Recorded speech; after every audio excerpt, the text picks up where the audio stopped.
आनन्दरूपे निजबोधरूपे ब्रह्मस्वरूपे श्रुतिमूर्तिरूपे शशाङ्करूपे रमणीयरूपे श्रीरङ्गरूपे रमतां मनो मे।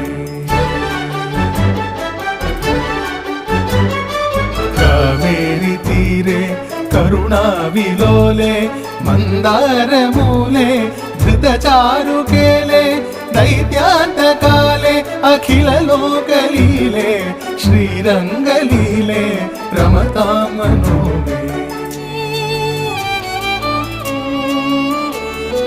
लक्ष्मीनिवासे जगतां निवासे हृत्पद्मवासे रविबिम्बवासे कृपानिवासे गुणवृन्दवासे श्रीरङ्गवासे रमतां